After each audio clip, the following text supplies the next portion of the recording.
She was 30 years old when they told her she was too old to be loved.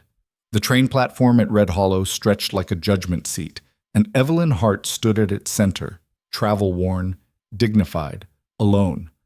The family who'd sent for her took one look and turned away. "Too old," the woman said, loud enough for the whole town to hear. "We wanted someone fresher." The word hung in the air like smoke. Evelyn's hands didn't shake, her chin didn't drop. But something inside her, something she'd protected through every rejection, every closed door, every man who'd looked past her, finally cracked. If you want to see what happens when a woman the world gave up on refuses to disappear, stay until the end and comment what city you're watching from. I want to see how far Evelyn's story travels. The September wind carried dust and judgment in equal measure. Evelyn Hart had known both all her life, but standing on the Red Hollow train platform in 1874, she felt their weight differently, heavier, final. The journey from Philadelphia had taken 6 days, 6 days of rattling cars and sleepless nights, of rehearsing introductions that would never happen, of imagining a life that was already slipping through her fingers like prairie sand. She'd worn her best dress, navy wool with mother-of-pearl buttons she'd sewn herself. Her dark hair, threaded with silver she'd stopped trying to hide, was pinned in a simple knot. At 30, she knew better than to chase youth. She'd learned to carry her age with dignity instead. But dignity, she was learning, meant nothing to people who'd already decided what they wanted. Mrs. Hart, the voice belonged to a woman in her 40s, sharp-featured and sharper-eyed, dressed in calico that had seen too many washings. Behind her stood a tall, thin man with a face like poorly tanned leather, and a girl of perhaps 16, blonde and pretty in the way prairie towns prized above all else. "Yes," Evelyn extended her hand. "Mrs. Brennan, I'm so pleased to finally—" "How old are you?" The question cut through pleasantries like an axe through kindling. Evelyn's hand hung in the air, unmet. I'm 30. As I stated in my letters, 30.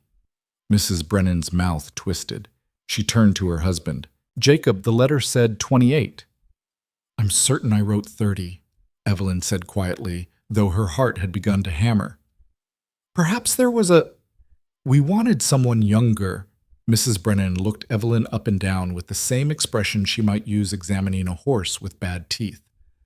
"Someone who could help with the heavy work. Someone who could—" She glanced at her daughter. "Someone fresher." The word landed like a slap. Around them, the platform had grown quiet. A dozen conversations died mid-sentence.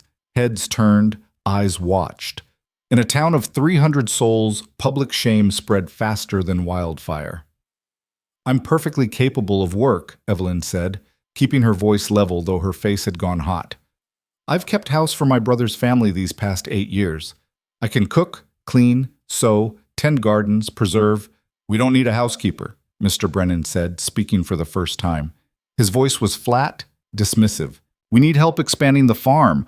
We need someone young enough to— To what?" The words came out sharper than Evelyn intended. "To bear children? Because that wasn't mentioned in any of your letters, Mr. Brennan. Your advertisement asked for a capable woman of good character willing to marry and help establish a prosperous homestead. I am capable. My character is excellent, and I'm here as agreed, ready to fulfill my part of the arrangement." Mrs. Brennan's face hardened. "The arrangement is void. You misrepresented yourself. I did no such thing. You're too old. I'm 30, not 60. You're 30 and unmarried, which tells us everything we need to know." Mrs. Brennan's voice rose, playing to the watching crowd now. "No respectable woman reaches 30 without a husband unless something's wrong with her. We're not taking damaged goods." The words echoed across the platform like gunshots. Damaged goods. Evelyn felt the phrase enter her chest and lodge there, hot and sharp. Around her, the whispers grew louder. Women clutched their shawls tighter, as if age itself might be contagious. Men looked away, embarrassed or indifferent. She couldn't tell which. "I paid my passage based on your guarantee," Evelyn said, her voice steady despite the trembling that had started in her hands. "You owe me at least—" "We owe you nothing." Mr. Brennan pulled an envelope from his coat and thrust it at her. "Here's $20, enough for a ticket back east." Consider it charity. He dropped it at her feet. Evelyn stared at the envelope in the dust. Every instinct screamed at her to leave it there, to walk away with her head high. But practicality, the harsh arithmetic of survival she'd learned over 30 years, won out. She bent, picked it up, and tucked it into her reticule with movements so controlled they looked rehearsed. "Come on, Margaret." Mrs. Brennan took her daughter's arm. "Let's go home." They turned and walked away, their boots loud against the wooden planks. The small crowd began to disperse, conversations resuming in hushed, excited tones. By nightfall, everyone in Red Hollow would know about the mail-order bride who'd been rejected on sight. By tomorrow, the story would have reached the neighboring settlements. Too old, damaged goods, unwanted. Evelyn stood alone on the platform, her single trunk at her feet, and felt the weight of every year she'd lived pressed down on her shoulders. She'd left Philadelphia because her brother's wife had made it clear she was no longer welcome. "You eat our food and take up space," Sarah had said, her voice bright with false concern. "Don't you want a life of your own, Evelyn? A husband, children, before it's too late?" Before it's too late. As if 30 were the edge of a cliff and she'd already gone over. She'd answered the Brennans' advertisement because it had seemed possible, practical. A mail-order marriage wasn't romance, but she'd stopped dreaming of romance years ago. She wanted partnership, purpose, a place to belong that wasn't grudgingly given. But now, standing in the dust with $20 and nowhere to go, she realized how foolish she'd been to hope. "You need help with that trunk?" The voice came from behind her, male, quiet, roughened by weather and disuse. Evelyn turned. The man stood about 10 feet away as if uncertain whether to come closer. He was tall, broad-shouldered, somewhere in his late 30s, with dark hair that needed cutting and a beard that needed trimming. His clothes were clean but worn, denim trousers, a chambray shirt, scuffed boots. His hands, she noticed, were scarred across the knuckles, but it was his eyes that caught her, gray as winter sky and just as careful. "I can manage," she said, though the trunk was heavy and she had no idea where she was going. "Didn't ask if you could, asked if you needed help." It was such a small distinction, such a careful one, the kind of phrasing that spoke of someone who'd thought about words before speaking them. Evelyn hesitated, then nodded. "Yes, thank you." He crossed to her trunk, lifted it as if it weighed nothing, and carried it to the edge of the platform. Then he stopped, waiting. "Where to?" he asked. "I don't know yet." He nodded, unsurprised. "Boarding house is 2 blocks that way." He gestured with his chin. "Mrs. Campbell runs it. She's decent." "Thank you." He didn't move to leave. Instead, he set the trunk down and looked at her directly for the first time. "What they said to you, it was wrong." Evelyn's throat tightened. She'd expected pity, maybe. Curiosity. Not this quiet, direct acknowledgement. "The world has many opinions about women like me," she said carefully. "I've learned not to let them matter." "Have you?" The question was too perceptive, too honest. It stripped away the careful dignity she'd been holding like a shield. "I'm learning," she amended. Something that might have been understanding flickered in his gray eyes. He picked up her trunk again. "Come on, I'll walk you to Campbell's." They moved through the town in silence, and Evelyn took in her surroundings with the careful attention of someone who might need to leave quickly. Red Hollow was larger than she'd expected. A main street lined with false-fronted buildings, side streets branching off into residential areas, the smell of horses and dust and wood smoke heavy in the air. People stared as they passed.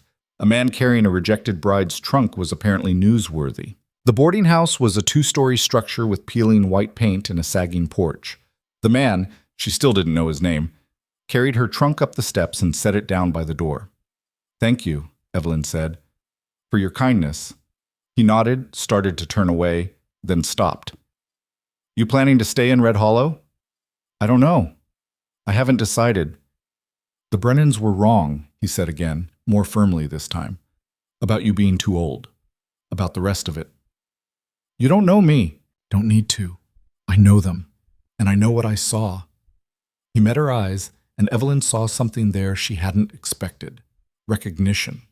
As if he too knew what it felt like to be dismissed, judged, found wanting. "What's your name?" she asked. "Caleb Rourke." "Thank you, Mr. Rourke. I'm Evelyn Hart." "I know." He touched the brim of his hat. Good luck, Miss Hart. He walked away before she could correct him. It was Mrs. Hart, technically, though she'd never used her late husband's name after he died 6 months into their marriage. Another life ago. Another version of herself. She watched Caleb Rourke's retreating back until he disappeared around a corner, then turned and knocked on the boarding house door. Mrs. Campbell was exactly as advertised, decent. She took Evelyn's money without questions, showed her to a small room on the second floor, and brought up a basin of warm water without being asked. I heard what happened at the station, she said, setting down the basin. The Brennans are fools. They're practical, Evelyn corrected tiredly. They need help they believe I can't provide. They need their heads examined. Mrs. Campbell crossed her arms. You planning to stay in town? I don't know. Is there work here? Depends on what you can do. I can cook, clean, sew, tend gardens, manage household accounts, teach basic letters and numbers. Evelyn recited her skills like a ledger. I can preserve food, make soap, mend harness leather if needed. I'm not afraid of hard work. Mrs. Campbell studied her with shrewd eyes. You married? Widowed a long time ago. Children? No. Why'd you come west? It was a fair question. Evelyn considered how much truth to offer. Because I was taking up space in my brother's house and eating food his wife begrudged me. Because I'm 30 and unmarried, and that makes me either pitiable or suspicious depending on who's looking. Because I wanted... She stopped, surprised by her own honesty. Wanted what? Mrs. Campbell prompted. A place to be useful. A place to belong. Mrs. Campbell's expression softened. Well, you can stay here as long as you need while you figure things out. Rent's $3 a week, meals included. You help with laundry and kitchen work, I'll knock it down to $2. Stay. That's more than fair. Thank you. Don't thank me yet. Red Hollow's not an easy town for a woman alone. She left, and Evelyn sank onto the narrow bed, suddenly exhausted. Through the window she could see the main street, the distant mountains, the vast sky that seemed to go on forever. It was beautiful and terrifying in equal measure. All this space, all this possibility, and her without a clear place in any of it. She unpacked her trunk methodically. 3 dresses, undergarments, a nightgown, a few books, her sewing kit, the cameo brooch her mother had left her. Everything she owned fit in one small trunk. Everything she was could be reduced to a list of skills and a rejected mail-order contract. That night, Evelyn lay awake listening to unfamiliar sounds, boots on boardwalks, piano music from a distant saloon, coyotes in the hills. She thought about Caleb Rourke's gray eyes and quiet voice, about the way he'd said what they said to you was wrong, as if it were simple fact rather than comfort. She thought about the Brennans and their pretty daughter, and wondered what would have happened if she'd been younger, prettier, fresher. But mostly, she thought about the years ahead, stretching out like the prairie itself, endless and uncertain. And for the first time in her carefully controlled life, Evelyn Hart had absolutely no idea what came next. The next morning brought clarity in the form of necessity. Evelyn woke to pale sunlight streaming through thin curtains and the immediate practical realization that $20 wouldn't last long. Even with Mrs. Campbell's reduced rent, she needed work. Real work. The kind that paid. She dressed carefully in her second-best dress, a practical gray cotton, and pinned her hair severely back. Then she went downstairs to the kitchen, where Mrs. Campbell was kneading bread dough with the efficient violence of long practice. "Morning," the older woman said without looking up. "Coffee's on the stove. Eggs and bacon if you want them." "Thank you." "Mrs. Campbell, I'd like to ask about employment opportunities in town." "Already?" Mrs. Campbell shaped the dough into loaves with practiced hands. "You just got here." "Which is precisely why I need to start looking. I won't impose on your charity longer than necessary." "It's not charity if you're working for it, but fine, let's see." She dusted flour from her hands. "The general store might need help, but Sam Patterson's got 3 daughters who work for him. The restaurant's already got 2 waitresses. The school teacher's position is filled. Young man came from Denver last month. Laundry work you can get, but it'll break your back for pennies." "What about private households? Surely someone needs housekeeper?" "Maybe. But folks around here are suspicious of strangers, especially after..." She trailed off delicately. "After I was publicly rejected as defective merchandise?" Mrs. Campbell winced. I wouldn't put it like that. How would you put it? Look, Miss Hart, Mrs. Hart. Mrs. Hart, then. The truth is, what happened yesterday is going to follow you for a while. People talk. They judge. It's not fair, but it's how small towns work. Evelyn poured herself coffee and sat at the scarred kitchen table. Then I'll simply have to prove them wrong. That's the spirit. Mrs. Campbell slid the bread pans into the oven. Tell you what, I'll ask around, see if anyone needs help. Meanwhile, you can work here. I can't pay much, but it's something. I appreciate that, truly. The morning passed in useful labor. Evelyn helped with laundry, scrubbing sheets against a washboard until her hands were raw and her back ached. It was hard work, mindless work, but it kept her busy and gave her time to think. By afternoon, she'd made a decision. She couldn't stay in Red Hollow indefinitely, living on Mrs. Campbell's charity and the diminishing hope of finding decent work. She needed a plan, an alternative, something. She was drying the last of the sheets when Mrs. Campbell appeared in the doorway, looking troubled. You have a visitor, she said. He's waiting in the parlor. Evelyn's hands stilled. Who? Caleb Rourke. Caleb stood by the window in Mrs. Campbell's small parlor, hat in hands, looking like a man who'd rather be anywhere else. He turned when Evelyn entered, and she saw the same careful wariness in his eyes that she'd noticed yesterday, as if he expected her to disappear, or worse, to look at him the way the Brennans had looked at her. Mr. Rourke, she said, this is unexpected. I have a proposition, he said bluntly. Wanted to present it proper-like, not just blurt it out in the street. I'm listening. He rolled the brim of his hat between scarred fingers. I have a ranch about 8 miles outside town. Cattle operation mostly. Had horses once, but that's... He stopped, started again. Point is, it's just me out there. Has been for 3 years. Place is falling apart. I can manage the stock, but the house, the cooking, the garden, all of it's gone to hell. You need a housekeeper. More than that, he met her eyes. I need someone who won't quit after a month because the work's too hard or the isolation's too much. Someone capable. Someone who... He paused, choosing words carefully. Someone who doesn't mind being useful instead of decorative. The phrasing was so precise, so clearly meant for her specifically, that Evelyn felt something shift in her chest. Why me? She asked. Because you're here, because you need work, because I watched what happened yesterday and figured maybe we could help each other. You're offering me employment? I'm offering you a place to stay and work to do. I can pay $15 a month plus room and board. It's not much, but the work's honest, and I won't... He stopped, jaw tightening. I won't disrespect you. It was the last part that decided her. The fact that he felt he needed to say it at all. I'd be living alone on a ranch with an unmarried man, Evelyn said carefully. People will talk. People are already talking. This would be worse.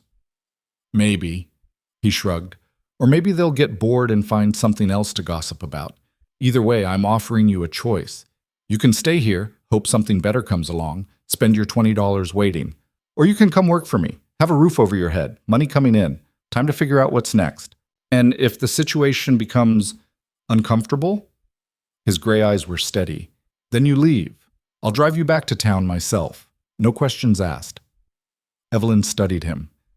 He was younger than she'd first thought, probably mid-30s, but he carried himself like someone older. Someone who'd seen enough of life to stop expecting kindness from it. She recognized that posture. She'd seen it in her mirror every morning for years. Why did you really come here, Mr. Rourke? She asked. What do you gain from helping me? For a long moment, he didn't answer, then quietly. Maybe I'm tired of watching people get thrown away for stupid reasons. The words hung in the air between them, honest and raw. When would I start? Evelyn asked.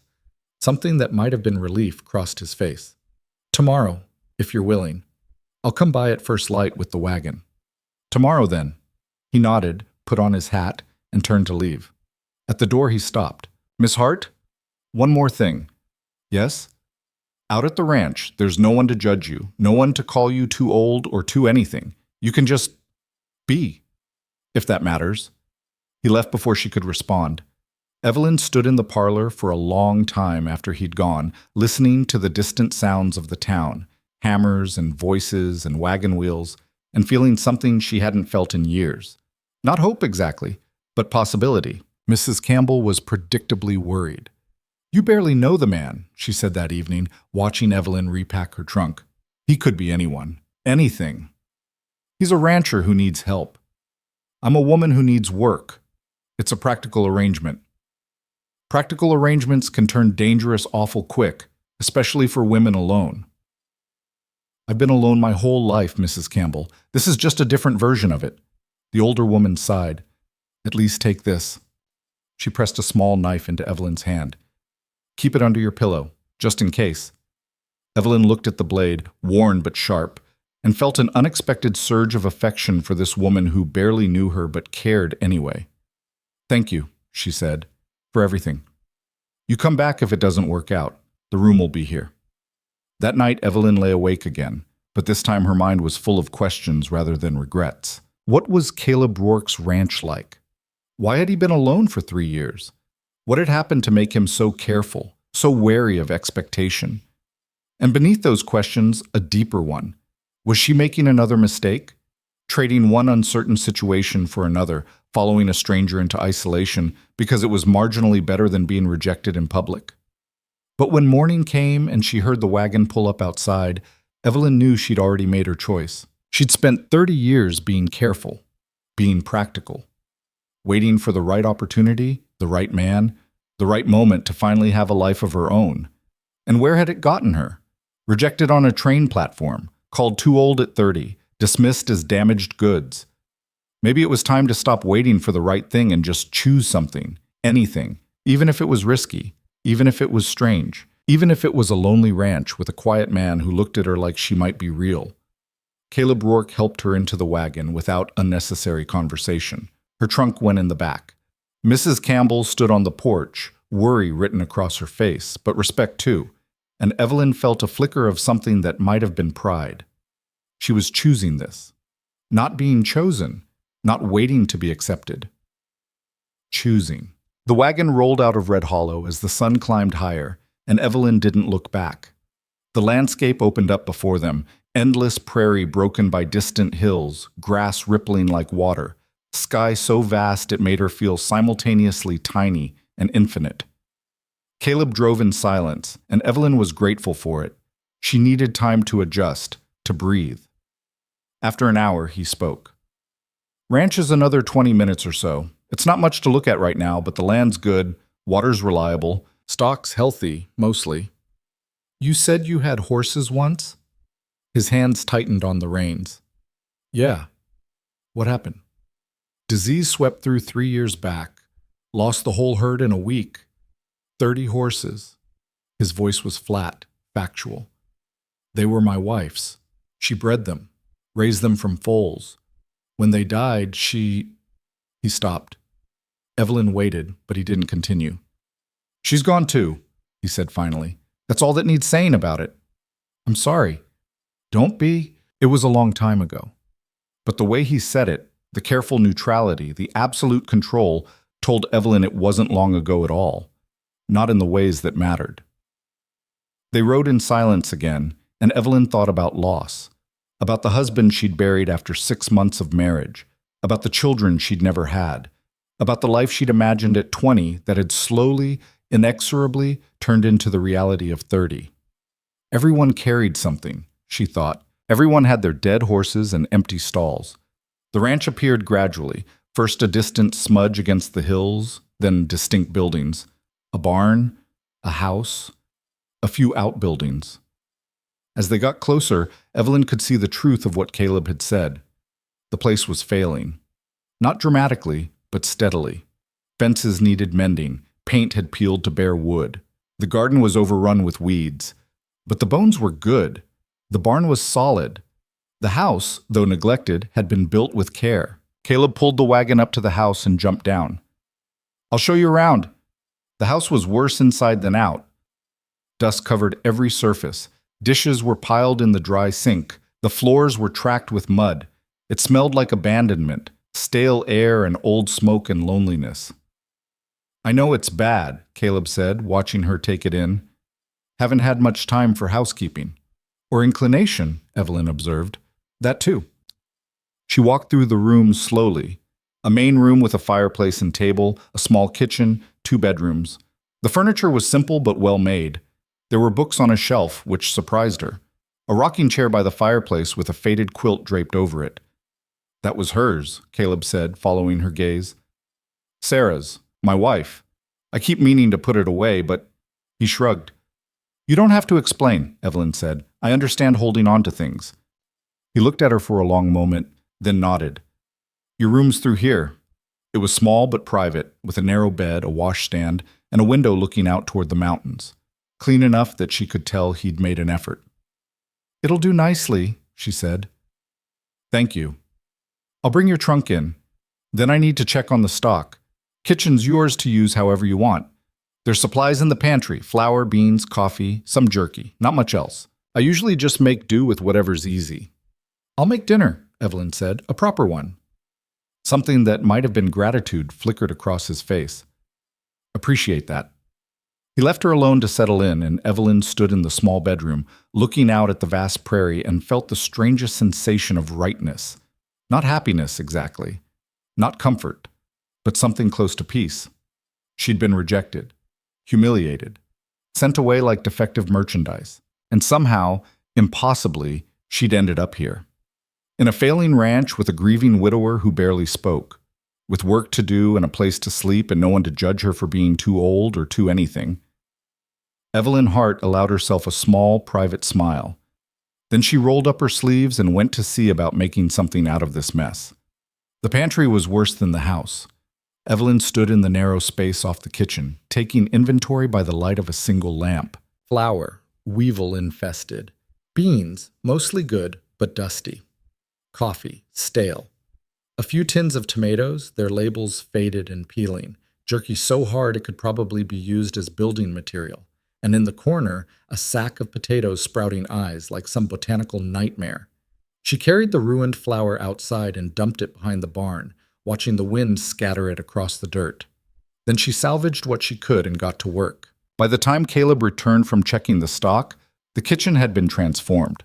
Not cleaned, that would take days, but functional. The table was scrubbed, the dishes washed and stacked, the stove coaxed back to life after what looked like months of neglect. He stopped in the doorway, taking it in. Smells different, he said. That would be food cooking rather than moldering. Evelyn didn't look up from the pot she was stirring. Dinner will be ready in 20 minutes. There's water heating if you want to wash up. He disappeared without comment, and Evelyn heard the pump working outside, then the sound of splashing. When he came back, his hair was damp and his face clean, the dust of the day scrubbed away to reveal the man underneath. She'd made bean soup with the last of the salvageable supplies, thick and seasoned with herbs she'd found growing wild near the well, sage, and something that might have been thyme. There was cornbread too, golden and steaming, made from the flour she'd carefully sifted. Caleb sat at the table and stared at his bowl like it might vanish if he blinked. It's just soup, Evelyn said, taking her own seat. Haven't had just soup in 3 years. He picked up his spoon. Haven't had much of anything except what comes out of tins and tastes like the metal they're packed in. They ate in silence. Evelyn watched him from the corner of her eye, noting the way he ate, steadily, methodically, like a man who'd forgotten food could be more than fuel. When he finished, he sat back and looked at her directly for the first time since they'd arrived. You didn't have to do all this your first day. Yes, I did. This is my work now. Might as well start as I mean to continue. Most women would have taken time to settle in first. I'm not most women, Mr. Rourke. I believe we've established that. Something that might have been amusement flickered in his gray eyes. Caleb, we're living under the same roof. Might as well drop the formality. Evelyn, then. He nodded, stood, and carried his bowl to the sink. I usually turn in early. Sunrise comes quick and the stock needs tending. You need anything, there's extra blankets in the chest at the foot of your bed. Latch your door if it makes you feel safer. Will I need to? He met her eyes. No, but the choice is yours. After he'd gone to his room, Evelyn sat at the table listening to the house settle around her. It was strange being here, in this failing ranch with a man who spoke in careful sentences and carried grief like a second skin. Strange but not uncomfortable. Not yet. She cleaned the kitchen by lamplight, learning the space through her hands, where things belonged, what needed replacing, what could be saved. It was familiar work, the kind she'd done her whole life, but here it felt different, less like obligation and more like claiming territory. When she finally went to her room, she didn't latch the door, but she did put Mrs. Campbell's knife under her pillow, just in case. The days developed a rhythm. Evelyn woke before dawn to the sound of Caleb moving through the house, building up the fire, filling the coffee pot. By the time she emerged, he'd be gone, out tending stock or mending fences or doing any of the 100 tasks that kept a ranch from collapsing completely. She'd spend the mornings cleaning, not all at once. The house was too far gone for that, but methodically. One room at a time, one corner, one shelf, one forgotten surface. She scrubbed floors until the wood showed through years of grime, washed windows until light poured through clean glass, beat rugs until the dust stopped rising in choking clouds. The work was hard. Harder than anything she'd done in her brother's comfortable Philadelphia house, where there'd been servants to handle the worst of it. Here, everything fell to her, and her hands, soft from years of light housework, developed blisters that burst and bled and hardened into calluses. But she didn't complain. She'd been called too old, too worn, too damaged. Let them see how much work a damaged woman could do. Afternoons, she tackled the garden. It had been a proper kitchen garden once. She could see the ghost of it in the overgrown beds and broken trellises, tomatoes gone wild, squash vines strangling themselves, herbs lost among the weeds. She started by clearing, pulling weeds until her back screamed and her fingers were stained green, finding the good plants beneath the chaos and giving them room to breathe. It was late in the season, September sliding toward October, but there was still time to salvage something. Maybe plant some late greens, put in garlic for spring, if she was still here in spring. That thought came often, uninvited. How long would this arrangement last? A month? 2? Until Caleb tired of having her around? Or until she couldn't stand the isolation anymore? Or until something better came along? But nothing better seemed likely to come along, and the isolation, she discovered, wasn't as difficult as she'd expected. In Philadelphia, she'd been surrounded by people, her brother, his wife, their children, neighbors, merchants, the constant press of city life. But she'd never felt more alone. Here, with only Caleb and the vast prairie for company, she felt strangely settled. Maybe because the land didn't judge. The work didn't care how old she was. The house didn't whisper about her behind its walls. Caleb himself remained mostly absent during the day, but his presence shaped the space anyway. She learned him through small things, the way he always left his boots by the door, perfectly aligned, the careful way he stacked firewood, smallest pieces on top. The book he kept by his chair, poetry, surprisingly, though she never saw him read it. And every evening he came back to a clean house and a hot meal, and something in his shoulders would unknot slightly. They didn't talk much. Caleb wasn't built for conversation, but the silence between them wasn't uncomfortable. It was the silence of two people who'd both learned that words often mattered less than actions. Still, on the 5th night, he broke the quiet. "You've done a lot," he said, looking around the main room. The floor gleamed, the windows sparkled. Even the old quilt on the rocking chair had been taken out and aired, its colors brighter than they'd been in years. "It needed doing." "I know, but most women would have complained about the state of things, would have made me feel like I'd let it all go to hell." "You did let it all go to hell," Evelyn said mildly. "But that's not my concern. My concern is making it functional again." He studied her across the table. "Why aren't you angry about it?" "About what?" "About being here. About what happened with the Brennans. About ending up in a falling-down ranch with a man you don't know doing work no one else wanted." Evelyn set down her fork. It was the most personal question he'd asked, and she considered how much truth to give him. "I've been angry," she said finally, "for years. Angry at my husband for dying and leaving me alone. Angry at my brother for making me feel like a burden. Angry at every man who looked past me like I was already invisible. But anger doesn't change anything, Mr. Rourke. Caleb. It just makes you bitter." "So you chose to stop being angry?" "I chose to stop wasting energy on things I can't control. The Brennans didn't want me. Fine. But you offered me work and a place to stay. That's more than most people get. I'd be a fool to resent it." He was quiet for a long moment. Then, "You're not what I expected." "What did you expect?" Someone broken, I guess. Someone who'd need fixing. I'm not broken, Evelyn said firmly. I'm just 30 years old in a world that thinks that's the same thing as used up. There's a difference. Yeah, Caleb said softly. There is. After dinner, he disappeared into his room as usual, but this time Evelyn noticed something. The poetry book was missing from the chair. He'd taken it with him. The following week brought the first real test.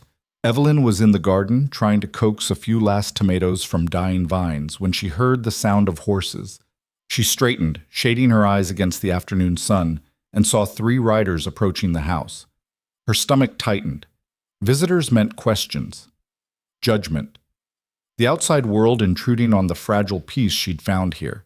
The riders were men, ranchers by the look of them, dusty, weathered, the kind who'd spent their lives working land that fought back. The one in front was older, maybe 50, with silver threading through his dark hair and eyes that took in everything. Help you? Evelyn called, trying to sound confident rather than defensive. Looking for Caleb Rourke, the older man said. He around? Out with the stock. Should be back before dark.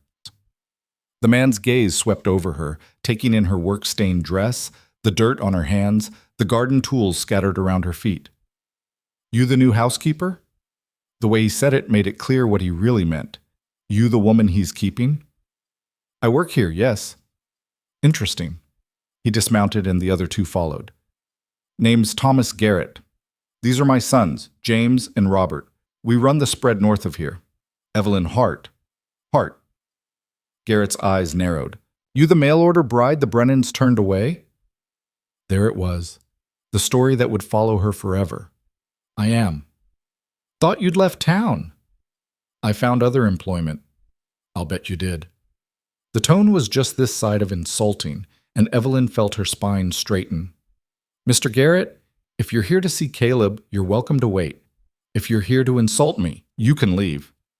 One of the sons, James, she thought, laughed. She's got spine, I'll give her that. Caleb know what he's doing, taking in a woman with a reputation? Garrett asked. I have no reputation except what small-minded people invented after watching the Brennans humiliate me in public. And Caleb makes his own decisions about who works his ranch. Does he now? Garrett stepped closer, and Evelyn fought the urge to back away. Let me give you some advice, Miss Hart. This is a small community. People talk. And a woman living alone with a man who's not her husband? That gets talked about a lot. Then people must have very empty lives if my living arrangements are so fascinating. It's not about fascination. It's about decency. Decency. Evelyn let the word hang in the air. Was it decent when the Brennans rejected me on a train platform in front of the whole town? Was it decent when people stood around watching, whispering, judging, and not one person offered help except Caleb? That's different. How? How is that different? Garrett's jaw tightened. Watch your tone. Or what? You'll tell people I'm disrespectful? Add it to the list of my apparent sins? What's going on here? Caleb's voice cut through the tension like a blade. He stood at the corner of the house, rifle held casually but present, his gray eyes cold. Caleb. Garrett turned, his posture shifting from aggressive to carefully neutral. Just making conversation with your new housekeeper. Looked like more than conversation. Was explaining how things work around here, how it looks having a single woman living out here with you. Don't recall asking for your opinion on how I run my ranch, Tom. The use of the familiar name made Garrett stiffen. Just being neighborly.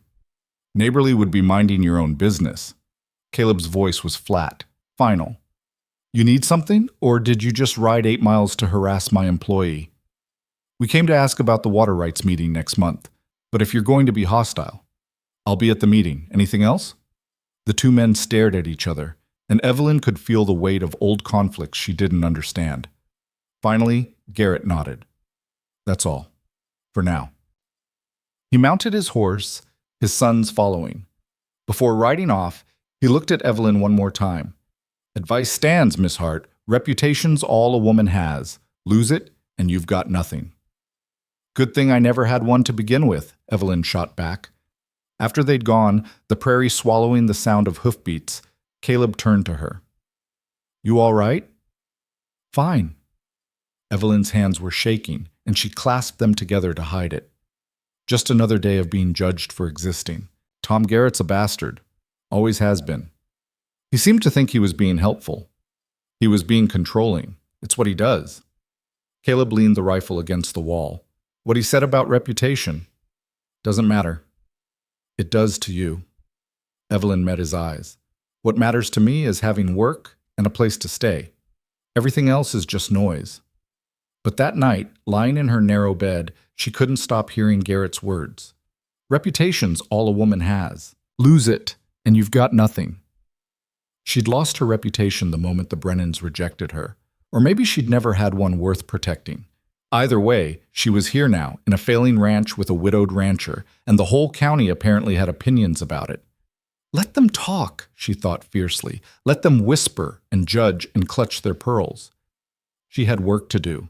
But the visit had shaken something loose. Over the next few days, Caleb was different. Not unkind, but more present. He started coming in for lunch instead of staying out all day. Started asking questions about what she needed, supplies, tools, help with heavy lifting. And one evening, while they were cleaning up after dinner, he spoke. The Garretts aren't the only ones who'll have opinions, he said. When we go into town for supplies, people will stare. They'll talk. I'm aware. It might get ugly. It was already ugly, Caleb. I was rejected on a train platform and called damaged goods. I'm not sure how much uglier it can get. He dried a plate slowly, carefully. I could marry you.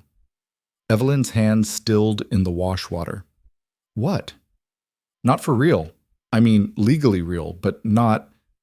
He set down the plate. It would solve the reputation problem. Give you protection. Stop people like Garrett from thinking they can say whatever they want. You'd marry me to stop gossip? I'd marry you so you don't have to keep defending yourself for making a practical choice. Evelyn pulled her hands from the water and dried them on her apron, buying time to think. That's very kind, but it's not kind, it's practical. Same as you being here. Marriage isn't practical, Caleb. It's legal and binding and complicated. So's life. At least this way we'd both get something out of it. You'd get a name that means something around here. I'd get someone to keep this place from falling apart completely. You already have that. For how long? He turned to face her fully. What happens when winter comes and you're stuck here for weeks at a time? When the isolation gets too much? When you realize you could do better somewhere else? Is that what you think? That I'll leave? Everyone leaves eventually. The words were said without emotion, but Evelyn heard the weight of them, heard the history, his wife. Whoever else had been important enough to matter and gone anyway. I'm not everyone, she said quietly. I know, but the offer stands. Think about it.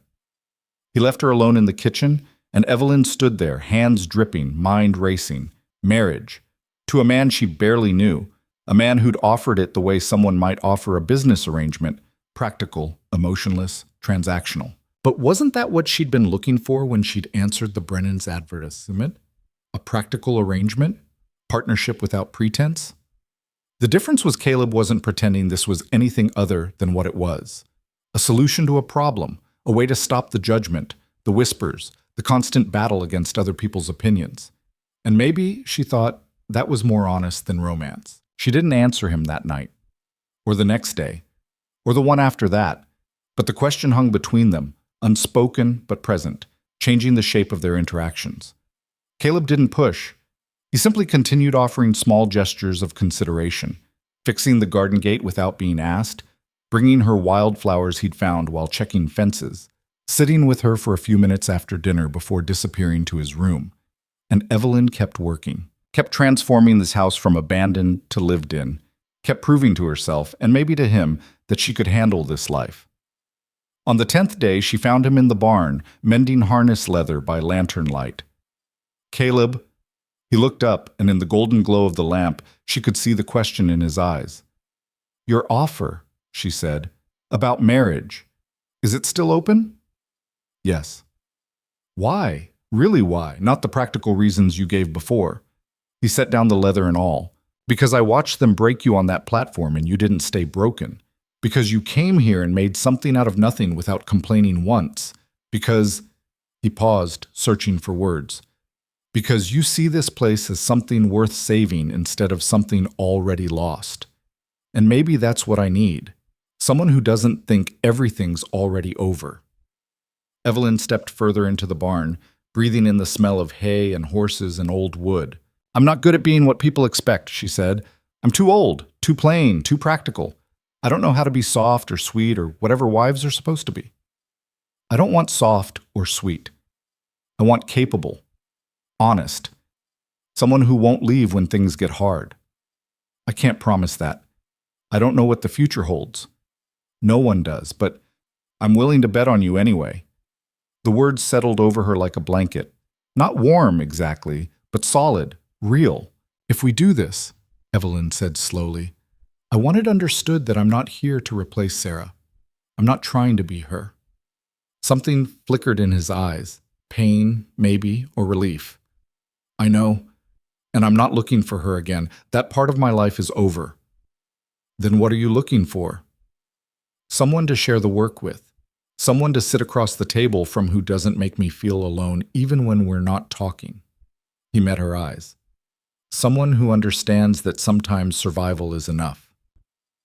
Evelyn thought about the years she'd spent waiting for more than survival. For passion, romance, the kind of love that made life feel full. And how none of it had materialized because she'd been too old, too late, too much of everything the world didn't want. Maybe survival wasn't settling. Maybe it was the only honest thing left. All right, she said. Yes, I'll marry you. Caleb stood slowly, as if afraid sudden movement might shatter the moment. You're sure? No, but I'm choosing it anyway. He nodded, and for the first time since she'd met him, she saw something that might have been hope cross his face. We'll go to town Saturday, he said. Talk to the minister, make it official. All right. They stood there in the barn, the lantern casting long shadows. Two people who'd been discarded by the world in different ways now choosing each other, not out of desperation, but out of clear-eyed understanding of what survival required. It wasn't romantic, but as Evelyn walked back to the house under a sky full of stars so thick they looked like spilled salt, she felt something settle in her chest. Not happiness. Not yet. But certainty. She'd been called too old to be loved, too damaged to be wanted. Fine. She'd be wanted for being useful instead, for being capable, for being someone who stayed when everyone else left. And maybe, in a strange way, that was worth more than romance anyway. The next few days were strange. They moved around each other differently now, not as employer and employee, not quite as partners, but as two people who'd made a decision and were waiting to see what it meant. Caleb worked on the ranch with renewed energy, as if the upcoming marriage had given him permission to hope again. Evelyn watched him mend fences, repair barn doors, even start clearing out one of the empty stalls. What are you doing? She asked one afternoon, finding him hauling out old hay. Getting ready. Thought I might get some horses again. Start small. See if the land's ready. The land or you? He paused, pitchfork in hand. Maybe both. That evening, he brought something to the table after dinner, a small wooden box worn smooth with age. This was my mother's, he said, opening it to reveal a simple gold band. It's not much, but if you'll wear it, it's yours. Evelyn took the ring carefully. It was thin, unadorned, the kind of ring that spoke of practicality rather than romance. Perfect. It's lovely, she said, and meant it. I know it's not what most women want. I'm not most women. No, Caleb said quietly. You're not. Saturday arrived cold and bright. They dressed carefully, Caleb in his only good shirt, Evelyn in her navy wool dress with the mother-of-pearl buttons. The same dress she'd worn when the Brennans rejected her. But this time she wasn't arriving as someone to be judged. She was arriving as someone who'd already been chosen. The ride to Red Hollow was quiet, but it was the comfortable silence they'd developed over weeks of shared meals and shared space. When they reached the town, people stared just as Caleb had predicted, but Evelyn kept her chin up and her eyes forward. Let them stare. Let them whisper. She was done caring. The minister was a thin man with kind eyes who asked no questions about why they'd come. He simply invited them into the small church and performed the ceremony with quiet dignity. There were no flowers, no guests, no celebration, just two people speaking vows in front of an empty chapel, promising to stay even when staying was hard, to build something even when building seemed impossible. When Caleb slipped his mother's ring onto her finger, Evelyn felt the weight of it. Not heavy, but present. Real. "You may kiss the bride," the minister said. Caleb hesitated, then leaned forward and pressed a brief, careful kiss to her lips. It was chaste, almost formal, but Evelyn felt something shift anyway. This was real now. Legal. Binding. She was married, not to the life she'd imagined at 20. Not to romance or passion or any of the things she'd been told mattered, but to partnership. To survival. To a man who saw her worth even when the rest of the world couldn't. They signed the papers, paid the minister, and walked back out into the bright October day as husband and wife. "Feel different?" Caleb asked as they climbed into the wagon. "Not yet," Evelyn admitted. "Ask me again in a month." But as they rode back toward the ranch, toward home, she looked down at the simple gold band on her finger and felt something she hadn't felt in years. Not hope, exactly, but possibility. The kind that came from choosing something yourself instead of waiting to be chosen. The kind that said maybe, just maybe, being too old to be loved meant you were exactly the right age to build something real. The first week of marriage passed in a strange dance of familiarity and newness. Nothing changed, really. Evelyn still woke before dawn, still spent her days cleaning and cooking and reclaiming the ranch from years of neglect. Caleb still disappeared into the work of keeping cattle alive and fences standing. They still ate dinner in companionable silence, still moved around each other with careful respect. But everything was different too. The ring on her finger caught sunlight when she worked in the garden, a constant reminder that she belonged here now. Not as hired help, not as charity, as his wife. The word still felt foreign in her mouth, like a language she'd studied but never spoken aloud. At night, they retreated to separate rooms as they had before. Caleb had made no move to change that arrangement, and Evelyn was grateful. Whatever this marriage was, it wasn't built on physical intimacy. It was built on something more practical, more lasting, or so she told herself. On the 8th day, Mrs. Campbell appeared at the ranch in a borrowed wagon, her face flushed with emotion Evelyn couldn't quite read. "So it's true," she said, climbing down before Evelyn could even offer a greeting. "You married him. News travels fast. In Red Hollow, news travels before it even happens." Mrs. Campbell looked her over, searching for signs of distress or coercion or whatever scandal the town had decided must be present. "Are you all right?" "I'm fine. Better than fine, actually." "You barely knew him." "I barely knew the Brennans either, and I was willing to marry into that family." Evelyn wiped her hands on her apron. At least Caleb was honest about what he wanted. Mrs. Campbell's expression softened slightly. "I brought you some things. Wedding gifts, I suppose, though they're late." She pulled packages from the wagon, jars of preserves, a bolt of good fabric, some tea that must have cost more than she could afford. And this. She handed over a folded quilt, beautiful even in its simplicity, pieced from scraps in a pattern that looked like stars. "Mrs. Campbell, I can't." "You can, and you will. Every bride deserves something special, even if the wedding was—" She trailed off delicately. "Practical?" "I was going to say unconventional, but yes." She studied Evelyn's face. "You look different. Settled, maybe? I have a home now. A real one. That makes a difference. Does he treat you well?"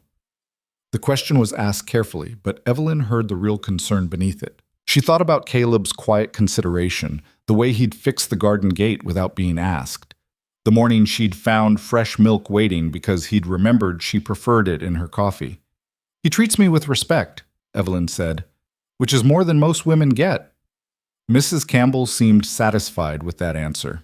They spent an hour together, drinking tea at the scrubbed kitchen table, and Evelyn felt the strange pleasure of female companionship. She hadn't realized how much she'd missed it until now. The easy conversation, the shared understanding, the way women could communicate whole histories in a single glance. When Mrs. Campbell finally left, she hugged Evelyn tightly. "You come to town if you need anything, or if things get difficult. Promise me." "I promise." But watching the wagon disappear down the rutted track, Evelyn knew she wouldn't go. Whatever happened here, whatever this marriage became, she would see it through. She'd made a choice.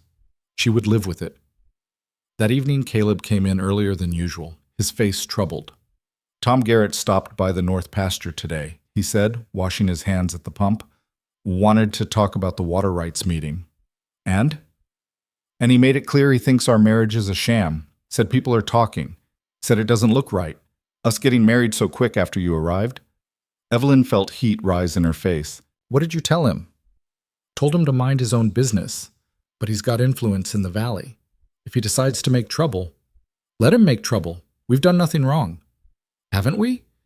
Caleb sat at the table, and for the first time since she'd met him, he looked uncertain. We got married to stop gossip, to make things easier. That's not exactly traditional. Traditional hasn't served either of us very well. Evelyn joined him at the table. You lost your wife and your horses and spent 3 years alone. I was rejected as damaged goods and ended up working for strangers. Traditional left us both broken. At least this way we're broken together. He looked at her for a long moment. You really see it that way? I do, don't you? I don't know what I see anymore. He ran a hand through his hair. 3 years I spent convincing myself I was fine alone, that I didn't need anyone, that needing people just meant more pain when they left. And then you showed up, and now... He stopped. Now what? Now I'm starting to forget what alone felt like, and that scares me. The admission hung between them, raw and honest. Evelyn reached across the table and placed her hand over his scarred knuckles. I'm scared too, she said quietly. Scared I'll wake up one day and you'll realize you made a mistake. That I'm not enough. That being useful isn't the same as being wanted. Evelyn, let me finish. I know this marriage is practical. I know we did it for sensible reasons, but I need you to understand something. She took a breath. I'm not leaving. Even if it gets hard. Even if people talk. Even if you wake up one day and wish you'd chosen differently. I'm staying. His hand turned beneath hers, fingers lacing together. Why? Because I'm tired of being temporary. Tired of being tolerated until something better comes along. I want to be permanent. Even if it's just to this ranch and this life and this strange arrangement we've made. You are permanent, Caleb said, and his voice was rough with emotion. The day you said yes, you became part of this place. Part of... He swallowed. Part of me. They sat like that, hands joined across the table, until the sun slipped below the horizon and the kitchen filled with shadows. Then Caleb stood, still holding her hand, and drew her to her feet. I want to show you something. He led her outside, across the yard to the barn. Inside, he lit a lamp and guided her to the empty stall he'd been cleaning. I've been thinking, he said, about getting horses again, starting over, building something new instead of just maintaining what's left. That's wonderful. I want you to help me choose them. I want this to be ours, not just mine, a fresh start for both of us. Evelyn looked around the clean stall, imagining it filled with hay and the warm presence of animals. Imagining a future that wasn't just survival, but growth. I'd like that, she said. Caleb moved closer, and in the lamplight she could see the scars on his hands, the lines around his eyes, the evidence of years lived hard. But she could also see something else, a tentative hope that mirrored her own. Can I kiss you? He asked. Not because the minister said to, because I want to. Her heart stumbled. Yes. This kiss was different from the brief formal touch in the church. This was slow, careful, an exploration rather than an obligation. His hands came up to frame her face, gentle despite their calluses, and Evelyn felt something crack open inside her chest. Want, not practical need or sensible arrangement, but actual, inconvenient, terrifying want. When they pulled apart, Caleb rested his forehead against hers. I don't know how to do this, he whispered. How to let someone in again. Neither do I. But maybe we figure it out together. They stood there in the barn, surrounded by the smell of hay and leather and possibility, and Evelyn felt the weight of her choice shift from burden to something else. Not quite hope, not quite happiness, but the beginning of both. The next morning brought the first real cold snap of the season. Evelyn woke to frost on the windows and her breath visible in the air. She dressed quickly, shivering, and found Caleb already stoking the fire in the main room. Winter's coming early, he said.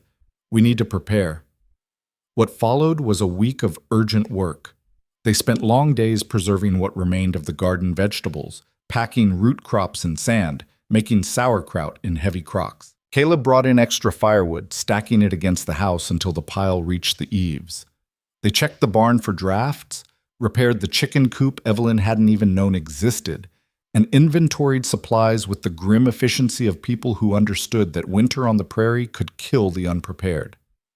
Through it all, they worked side by side, and Evelyn discovered something unexpected. They were good together. Where she saw details he missed, he saw structural problems she overlooked. Where she brought organization, he brought strength. They moved around each other with increasing ease, their partnership solidifying through shared labor. On the 5th day of preparation, they made the trip to town for supplies. Red Hollow greeted them with the stares Evelyn had expected, but this time she rode into town beside Caleb, wearing his mother's ring, and the difference was profound. She wasn't the rejected mail-order bride anymore. She was Mrs. Rourke, a married woman, respectable by the narrowest of definitions. Most people nodded politely as they passed. Some even smiled, but not everyone was pleased. They were loading supplies into the wagon when Margaret Brennan appeared, her mother trailing behind like a disapproving shadow. The girl who'd been present when Evelyn was rejected now stood before her, pretty and young, and everything Evelyn supposedly wasn't. "Mrs. Rourke?" Margaret said, and the name sounded like an accusation. "I heard you married." "News travels," Evelyn said neutrally. "Very quickly, it seems. You weren't suitable for our family, but Mr. Rourke found you acceptable?" The barb was delivered with a sweet smile, but it landed sharp. Before Evelyn could respond, Caleb stepped between them.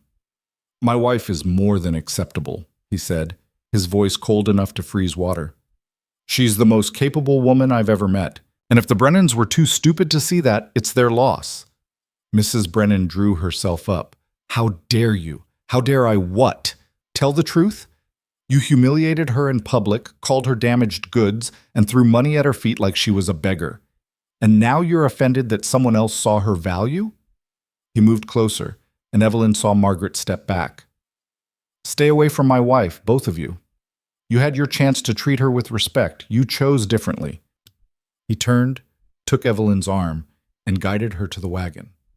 They drove away, leaving the Brennans standing in stunned silence, and Evelyn felt tears prick her eyes. Not from shame, but from something else entirely. Someone had defended her, not politely, not cautiously, but fiercely, publicly, without hesitation. "Thank you," she managed. "Don't thank me for basic decency." His jaw was tight. "They had no right to speak to you that way." "Most people think they do. Think because I'm 30 and was unmarried, that I'm somehow lesser. Then most people are fools." They rode in silence for a while, the wagon creaking over frozen ruts, and Evelyn thought about the strange mathematics of worth. How quickly it could be calculated and recalculated based on arbitrary measures. Age, beauty, marital status. How a woman could go from unacceptable to acceptable simply by having a man claim her. It shouldn't have mattered, but it did. "Caleb," she said quietly, "why did you really marry me?" He didn't answer immediately. The silence stretched long enough that Evelyn thought he might not respond at all. Then, "Sarah, my wife. She was young when we married, 22, beautiful, full of dreams about what we'd build together." His voice was distant, careful. "When the horses died, something in her died too.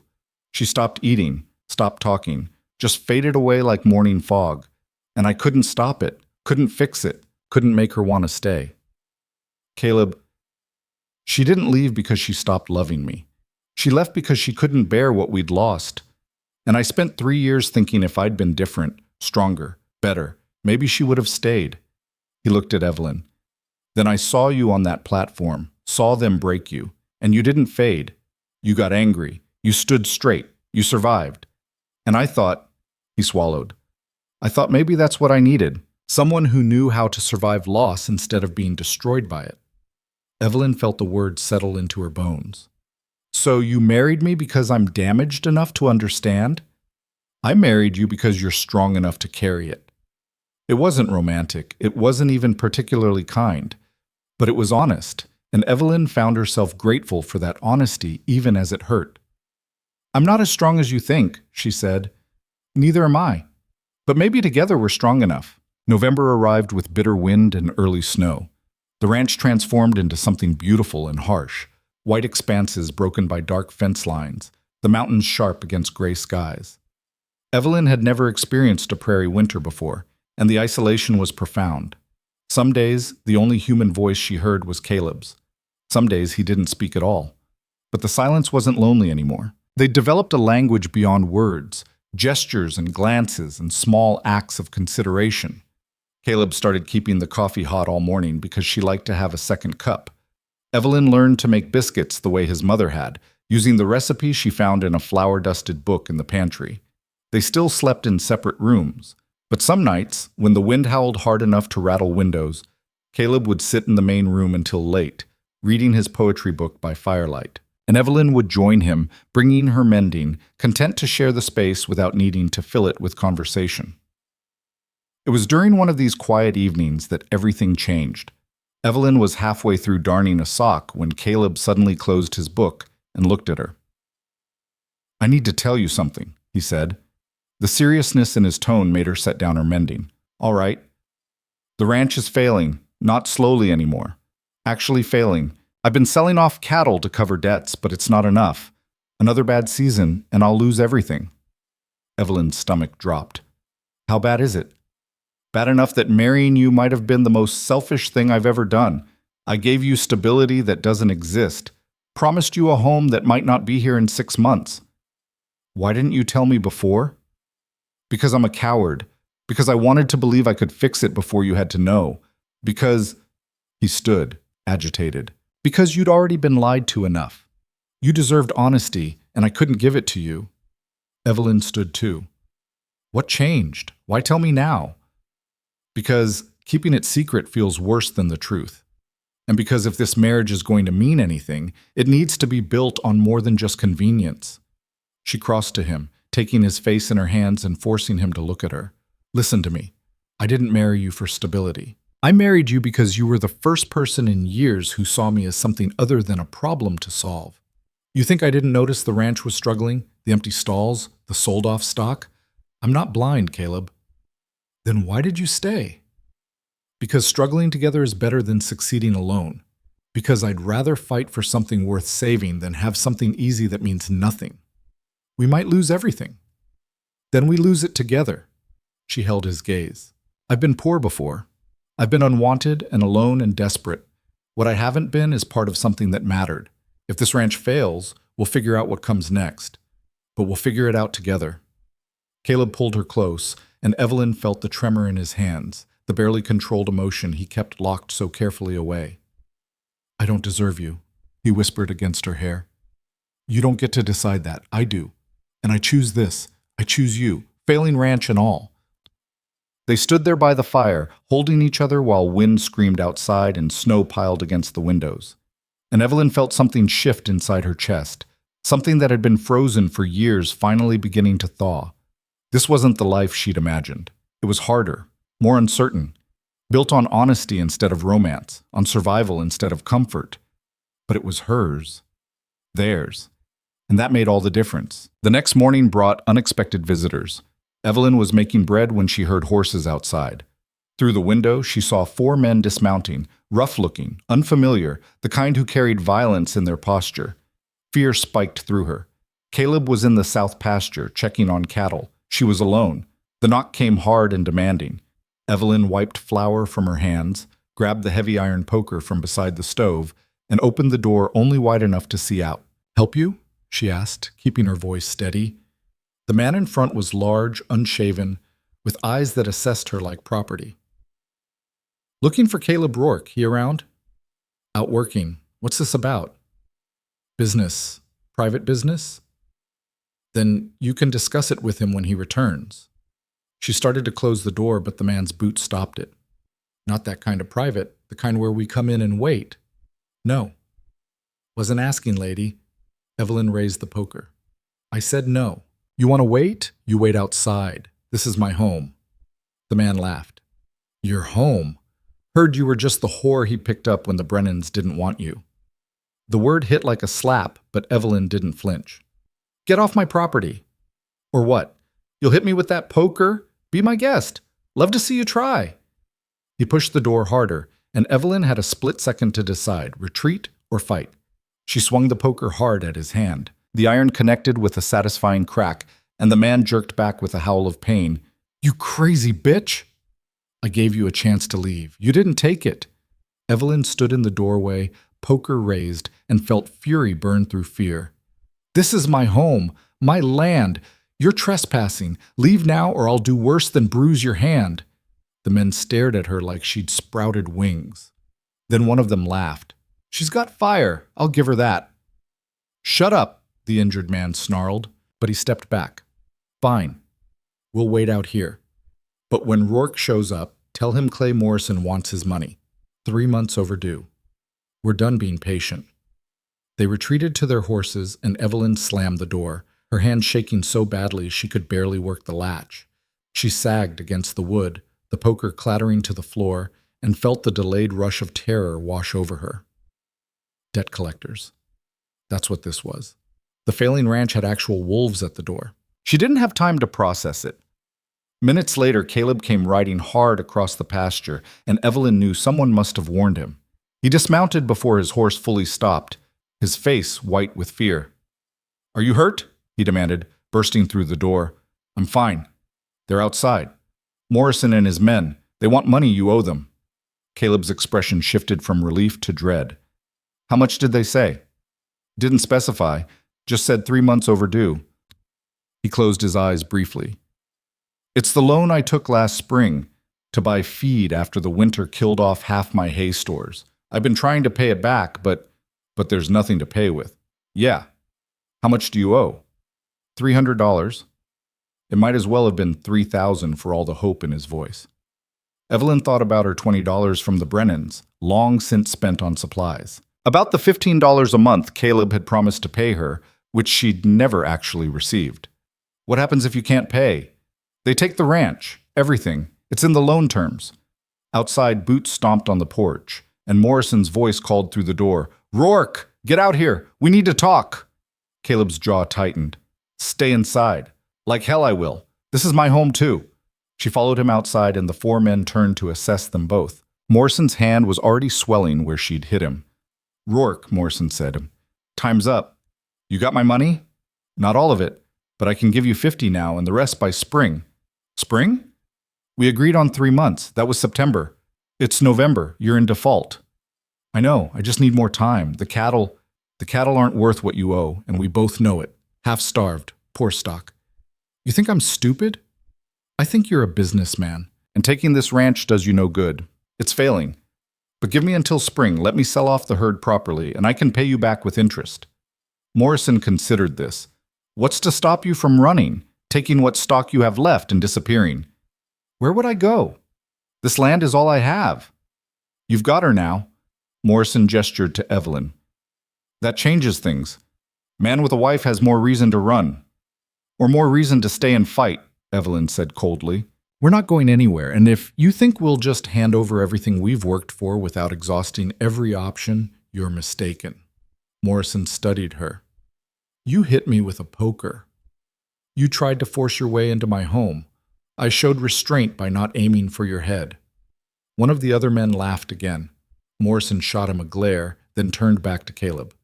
"I'll give you until the end of January, not spring." "January. You have $300 cash by the 31st, or I file with the territorial court and take this place. Understood?" "Understood." "And Rourke? If you run, I'll find you, and your wife's fire won't save either of you then." They mounted and rode off, leaving Caleb and Evelyn standing in the cold November wind. $300, Evelyn said quietly. "By January. It's impossible." "Nothing's impossible. We just need a plan." He looked at her like she'd lost her mind. "Evelyn, I've been trying to save this place for 3 years. There's no plan that works." "Then we'll find one that doesn't work yet and make it work." She took his hand. "You told me last night that we'd figure this out together, so let's figure it out." Caleb's expression cracked, and for a moment she saw the full weight of everything he'd been carrying alone. The debt. The dying ranch. The certainty that he'd lose everything again, just like he'd lost the horses and Sarah and every good thing he'd ever tried to hold on to. "I can't ask you to fight for this," he said hoarsely. It's my failure, not yours. It's our ranch now, our fight. And I've spent 30 years watching other people decide what I'm worth. I'm not letting Clay Morrison or anyone else make that decision for me. She squeezed his hand. We have 2 months. That's time enough to try. But try what? I don't know yet. But I didn't survive the Brennans and the gossip and everything else just to give up now. They stood there on the porch, the mountains sharp and unforgiving in the distance, and Evelyn felt the same fierce determination that had carried her through 30 years of being told she wasn't enough rise up again. She was enough. They were enough. And even if they failed, they'd fail trying. That had to count for something. They spent that night at the kitchen table, coffee growing cold in their cups, mapping out every asset they had with the grim honesty of people who knew the numbers wouldn't add up. 43 head of cattle, worth maybe $200 if they could get a fair price. The ranch itself, land, buildings, equipment, but that was collateral on the loan, untouchable. Evelyn's sewing skills, which might bring in a few dollars if there was anyone nearby who needed work done. Caleb's ability to break horses, useless without horses to break. We're short at least $100, Caleb said finally, pushing the paper away. Even if we sell every head of cattle and I work myself to death taking odd jobs, we can't make up the difference by January. Then we need to think differently. Evelyn stared at the numbers, her mind working. What about the horses you mentioned? Starting fresh? Can't buy horses without money. What if we didn't buy them? What if we caught them? Caleb looked up sharply. Wild horses? You said there are Mustang herds in the hills. What if we rounded some up, broke them, sold them? Good horses fetch decent prices, don't they? They do, but catching wild horses takes skill, time, equipment we don't have. And breaking them, he shook his head. That's months of work. We have weeks. So we do it faster. Or we find someone who can help. Who? Everyone in the valley knows I'm broke. No one's going to work on credit. Evelyn thought about Mrs. Campbell, about the few people in town who'd shown kindness, about the vast network of grudges and alliances that seemed to govern frontier life. Then she thought about something else. Tom Garrett, she said. What about him? He has sons, young men who probably know horses. What if we offered them a share, catch the horses together, break them together, split the profit? Tom Garrett hates me, and he made it clear what he thinks about you. He also runs a successful ranch, which means he understands business. And business is business, even between enemies. Evelyn leaned forward. What if we went to him? Not asking for charity, offering a partnership. He provides the manpower and equipment. We provide the land and expertise. Everyone profits. He'll laugh us out of his house. Maybe. Or maybe he'll see an opportunity. Either way, we try. Caleb studied her across the table, and Evelyn saw the war happening behind his eyes, pride against desperation, the instinct to refuse help against the knowledge that they had no other options. If we do this, he said slowly, and he agrees, you understand what it means? Working alongside men who've said cruel things about you. Proving ourselves every single day to someone who thinks we're beneath him. I've been proving myself my entire life. At least this time I'll be getting paid for it. Despite everything, Caleb almost smiled. You're something else, you know that? I'm practical. There's a difference. No, he said quietly. You're brave. And I'm starting to think I don't deserve you at all. Good thing I married you anyway. The next morning, they rode to the Garrett Ranch. It was larger than Caleb's spread, more prosperous, with well-maintained buildings and fat cattle grazing in winter pastures.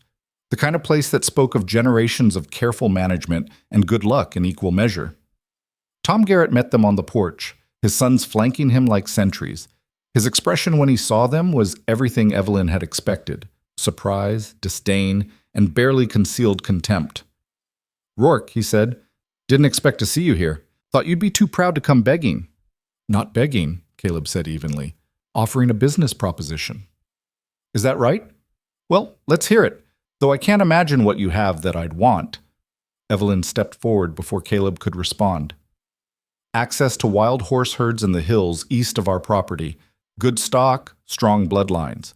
We're planning to catch and break them for sale. We're offering you and your sons a partnership. You provide manpower and equipment. We provide knowledge and land rights. Profits split evenly. Garrett's eyebrows rose. You're planning to round up Mustangs? In December? We don't have the luxury of waiting for spring.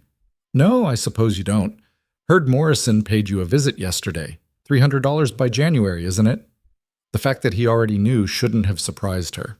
Nothing stayed secret in Red Hollow. That's our business, Evelyn said coolly. The question is whether you're interested in a legitimate opportunity to make money. Why would I help you save a failing ranch? Because you're a businessman and good horses are profitable regardless of who's selling them. Because your sons could use the experience. Because... She paused, choosing her words carefully. Because proving that women like me and men like Caleb can succeed despite what people like you think would be inconvenient for your worldview. And I imagine you'd rather we fail on our own than give us the satisfaction of saying you were too cowardly to compete. Garrett's face darkened. Watch your tone. Or what? You'll refuse to help us? We came here expecting that. But if you turn us down, it won't be because the opportunity isn't real. It'll be because your pride matters more than your profit, and that's a choice you'll have to live with. The silence stretched thin and dangerous. Then, unexpectedly, James Garrett laughed. She's got you there, Pa. Can't argue about cowardice without proving her point. Shut up, James. I'm just saying, wild horses are wild horses. Money's money. And if Rourke knows where the good herds are, I said shut up. But Garrett was looking at Caleb now, assessing. You really think you can catch enough horses to make this worth my time? There's a herd of about 30 in the canyon east of my property. I've been watching them for 2 years. Good stock, strong, healthy, smart. Break them right, they'll fetch top dollar at the spring sale in Denver. Maybe more if we can get them ready for the January buyers. January? That's 6 weeks. I know, but we're motivated. Garrett considered this. I want 60% of the profits. You're providing land access, but we're providing everything else. 50-50 or no deal, Evelyn said firmly. Our knowledge is worth as much as your equipment. Your knowledge hasn't kept you out of debt. And your caution hasn't made you rich enough to turn down opportunity when it presents itself. 50-50, Mr. Garrett. That's the offer. Another long silence. Then Garrett nodded slowly. Fine, 50-50. But if this fails, I want it on record that I warned you it was impossible. Agreed, Caleb said. They shook hands, and Evelyn felt the first real flutter of hope she'd had since Morrison's visit. It wasn't much, just an agreement, just a chance, but it was something. As they rode away, Caleb looked at her with something between admiration and disbelief. You called Tom Garrett a coward to his face. I called him prideful. He supplied the coward part himself. Of Evelyn. What? It worked, didn't it? It could have gone very badly. But it didn't, and now we have a chance. She looked at him. You can break horses. I've seen the equipment in the barn. You know how to do this. Knowing and doing are different things. It's been 3 years since I worked with horses, and wild ones are harder than domestic stock. Then you'll remember as you go, and I'll help. You don't know anything about horses. I know about not giving up. I know about working until your hands bleed and your back breaks. I know about surviving things that should have destroyed you. She met his eyes. Teach me what I need to know. We'll figure out the rest. The first week was brutal. They started by building a temporary corral in the canyon where the wild herd gathered. Caleb and the Garrett sons worked from dawn to dusk, cutting timber, driving posts, stringing rope. Evelyn cooked for them, hauling food and coffee up the rough trail 3 times a day, her legs aching from the climb. Tom Garrett watched it all with the suspicious eye of a man waiting for failure. He barely spoke to Evelyn, and when he did, his words were clipped and dismissive. But his sons, James and Robert, were different. Younger, more open, they seemed genuinely impressed by her determination. Ma wouldn't climb this trail once, let alone 3 times a day, Robert said, accepting coffee gratefully. You're tougher than you look. Necessity makes everyone tough, Evelyn replied. Maybe, or maybe some people are just built different. By the end of the week, the corral was finished, and Caleb announced they'd make the first attempt at capturing horses in the morning. That night, he taught Evelyn what she needed to know. They stood in the barn, and he showed her how to move around horses without spooking them, how to read their body language, how to approach with confidence but not aggression. His hands were gentle as he guided hers, showing her the right grip on a lead rope, the proper tension. Horses can sense fear, he said, but they can also sense respect. You don't have to dominate them. You have to earn their trust. Like people. Smarter than people sometimes. Evelyn watched him handle the equipment with the ease of long practice, and she saw glimpses of who he'd been before loss had carved away everything soft. A man who loved this work, who understood animals in ways he didn't understand humans. You miss it, she said quietly, working with horses every day. When Sarah's horses died, it felt like losing her twice. First the dream, then the woman. He coiled a rope carefully. I told myself I'd never do this again. That wanting something just meant more pain when it was taken away. And now? Now I'm terrified. Because wanting this to work means it can break me again if it fails. Evelyn crossed to him, taking the rope from his hands and setting it aside. Then we don't let it fail. Simple as that. Nothing simple. No. But some things are worth the risk anyway. She kissed him then, and it was different from the careful, tentative kisses they'd shared before. This was desperate, fierce, born of fear and hope tangled together. Caleb pulled her closer, his hands in her hair, and Evelyn felt the wall between them finally, truly crumble. I can't lose you too, he whispered against her mouth. If this fails, if we lose everything, I need to know you won't. I won't leave. I told you that. I'm staying, Caleb, no matter what. That night, for the first time since their marriage, Evelyn didn't sleep in her own room. She fell asleep in Caleb's arms, listening to his heartbeat, feeling his breath against her hair, and understood that somewhere along the way, this practical arrangement had become something else entirely. Something real.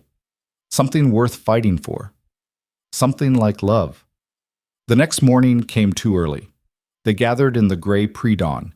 Caleb, Evelyn, the Garrett sons, and Tom Garrett himself, who'd apparently decided to witness this venture personally. The plan was simple in theory. Drive the wild herd into the canyon, funnel them toward the corral, close the gate before they could escape. In practice, it would be chaos.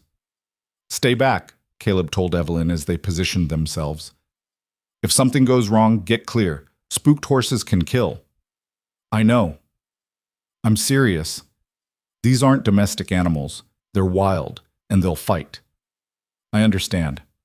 But when the moment came, understanding meant nothing. The herd thundered into the canyon like a storm made flesh, 30 wild horses in full panic, their hooves shaking the ground, their screams echoing off the rocks.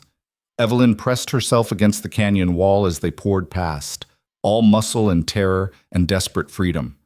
Caleb and the Garrett sons rode hard behind them, shouting, driving them forward. The horses resisted, tried to scatter, but the canyon walls forced them onward toward the corral. Almost there. Almost. Then everything went wrong. The lead mare, a gray beauty with intelligence in her eyes, saw the trap and reared, trying to turn the herd back. The horses behind her crashed into each other, a mass of confusion and fear. One of them went down, and Evelyn watched in horror as others trampled over it. "Close the gate!" Tom Garrett shouted. Robert moved to obey, but the fallen horse was in the way, thrashing, blocking the entrance. The herd started to scatter, finding gaps in the fence line, squeezing through spaces that seemed too small. "We're losing them!" James yelled. Evelyn didn't think. She ran forward, grabbed the fallen horse's halter. Where had it come from? Had it escaped before? And pulled with every ounce of strength she had. "Evelyn, get back!" Caleb's voice, sharp with fear. But she couldn't. The horse was panicking, its weight enormous, and if she let go now, they'd lose everything. She pulled harder, her boots slipping in the dirt, her shoulders screaming. "Come on," she gasped. "Come on, get up, please." The horse suddenly lurched to its feet, nearly knocking her down. She stumbled backward just as Robert slammed the gate closed, trapping 15 horses inside the corral. 15 out of 30. Not enough. Not nearly enough. Evelyn sagged against the fence, breathing hard, and found Caleb beside her. "Are you hurt?" His hands were on her face, checking for injuries. "That was the stupidest, most reckless—" "I'm fine. You could have been killed, but I wasn't, and we got 15 horses. 15 isn't enough to save the ranch. Then we'll catch more. Tomorrow." The day after.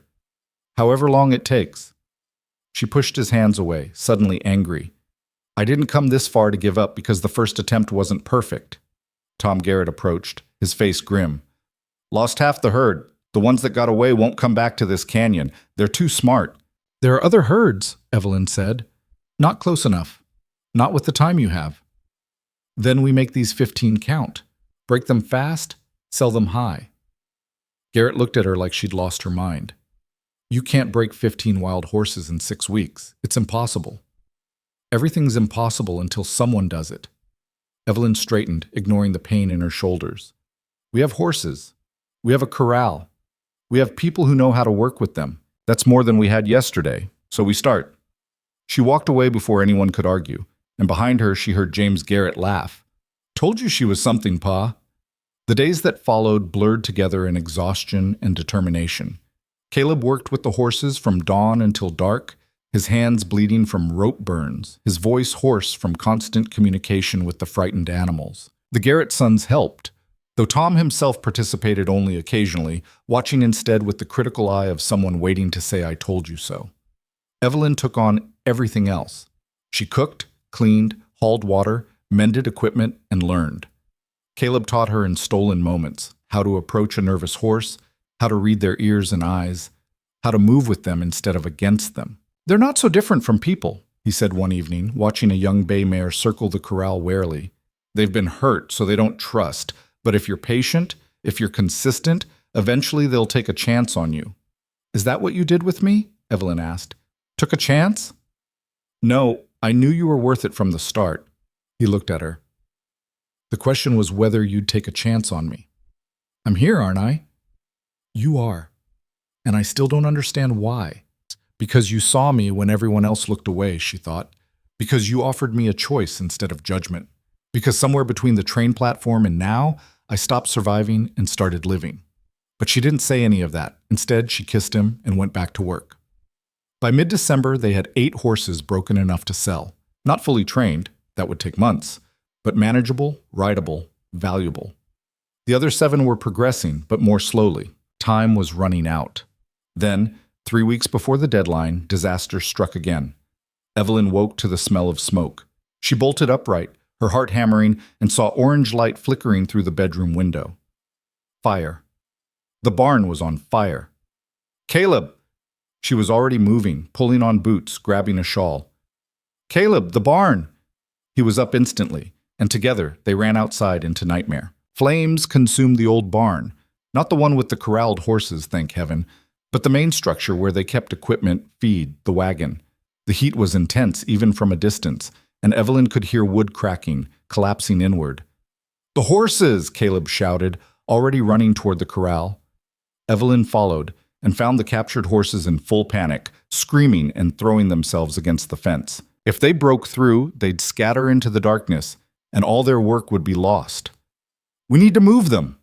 Caleb was opening the gate, trying to guide the terrified animals toward the open pasture away from the flames. But panicked horses don't guide. They run. The first few bolted past him, nearly trampling Evelyn. She pressed herself against the fence, watching in horror as their carefully broken stock reverted to pure wild instinct. Let them go! Tom Garrett's voice rough with smoke. He'd appeared from nowhere, his sons behind him. Let them run! Better lost than burned! But Caleb was still trying, still fighting to maintain some control, and Evelyn saw what was about to happen a second before it did. A burning beam fell from the main barn, sending up a shower of sparks.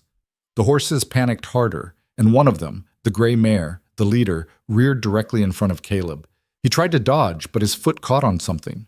He went down hard, and the mare's hooves came down right where his head had been a moment before. Would have been, except Evelyn threw herself forward and shoved him aside. The mare's hoof caught her instead, glancing off her shoulder but landing solidly on her ribs. She heard something crack, felt pain explode through her chest, and the world tilted sideways. Evelyn! Caleb's voice, distant and terrified. Then darkness. She woke to pain and firelight, and Caleb's face above hers, streaked with soot and tears. Don't move, he was saying. Please don't move. You're hurt. Just stay still. The horses, she managed. Gone. Most of them. I don't care. Evelyn, why did you... Couldn't let you die. Speaking hurt. Everything hurt. Needed you. I need you more. His hand was in her hair, gentle despite the shaking. I can't do this without you. Any of this. I can't. Not dying, she said firmly, though she wasn't entirely sure. Just hurt. Tom Garrett appeared behind Caleb. We need to get her inside. Now. That rib might be broken, and if it punctured a lung... They moved her as carefully as possible, but every jostle sent white-hot pain through her chest. By the time they got her into the house and onto the bed, Evelyn was gritting her teeth so hard her jaw ached. I'll ride for the doctor, Robert Garrett said. Too far. Won't make it before morning. Tom was examining her ribs with surprising gentleness. Broken? Definitely. Maybe two. But I don't think they punctured anything vital. She's breathing clean. No blood. How do you know? Caleb demanded. Broke enough ribs in my time, hers and mine both.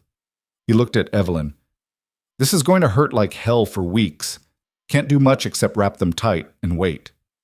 The horses, Evelyn said again. 7 left, the rest scattered. Barn's a total loss. Tom's face was grim. I'm sorry, Rourke, we tried. Caleb just shook his head, and Evelyn saw defeat in every line of his body. After Tom and his sons left, promising to come back in the morning, Caleb sat beside the bed and took her hand. You saved my life, he said quietly. You saved mine first, on the train platform. Fair trade. Nothing about this is fair. You're hurt because of me. The ranch is still failing. Morrison's going to take everything. No. Evelyn pushed herself up despite the pain, despite Caleb's protests. Listen to me. We have 7 horses, 3 weeks. That's not nothing. It's not enough either. Maybe not for the full 300, but it's something. We sell what we have. We pay Morrison what we can. We negotiate for more time. He won't negotiate. Then we make him. We fight, Caleb. We don't give up just because it's hard. He looked at her, bruised, broken-ribbed, still fighting, and something shifted in his expression. How are you like this? He asked. How are you still fighting when everything's falling apart? Because giving up means they were right. The Brennans. Garrett. Everyone who said I was too old, too damaged, too much of a burden. Giving up proves them right. And I'd rather die trying than live proving them correct. Caleb leaned forward and kissed her forehead, her cheeks, her lips. I love you, he said. I should have said it before. Should have told you the moment I realized it. I love you, Evelyn, and even if we lose everything else, I need you to know that. Evelyn felt tears slip down her cheeks. I love you too, and we're not losing. We're just fighting harder. Outside, the barn smoldered in the darkness, and 7 frightened horses waited in the corral, and 3 weeks stood between them and complete ruin. But for the first time since the fire started, Evelyn felt something other than fear. She felt certainty. They would fight. They would survive. And even if they lost the ranch, they wouldn't lose each other. That had to be enough. The pain in Evelyn's ribs became a constant companion over the next 3 days, a sharp reminder with every breath that time was running out in more ways than one. She could barely move without gasping, couldn't lift anything heavier than a coffee cup, and the helplessness ate at her worse than the injury itself. Caleb worked himself to exhaustion trying to compensate. He tended the remaining 7 horses alone, cooked meals that neither of them had appetite for, and sat beside her bed each night looking more defeated than she'd ever seen him. On the 4th morning, Tom Garrett returned with his sons and a wagon full of supplies. Brought you some things, he said gruffly, avoiding Evelyn's eyes as she sat propped against pillows in the main room. Bandages, laudanum for the pain, some food. We can't pay you back, Caleb said. Didn't ask you to. Tom finally looked at Evelyn.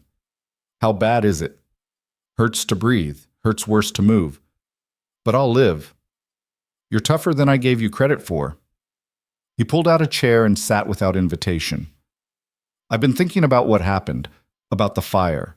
Accident, Caleb said. Old barn, dry wood, probably a lamp I didn't secure properly. Wasn't an accident. The words fell like stones into still water. What? Evelyn straightened despite the pain lancing through her chest. I rode back around the property after we left. Found something. Tom pulled a piece of metal from his pocket, a lantern base, melted and twisted. This was on the ground behind the barn, and there were boot prints leading away. Fresh ones. Someone set that fire deliberately. The room went very cold. Who? Caleb's voice was deadly quiet.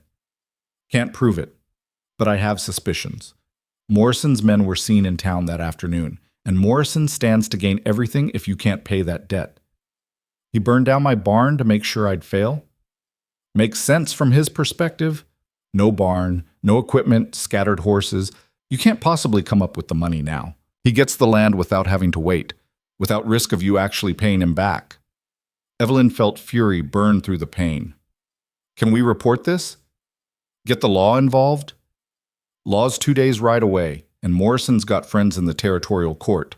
Without proof, real proof, not just suspicions, it's your word against his, and he's got more money to back his word than you do. So he just gets away with it, Evelyn demanded.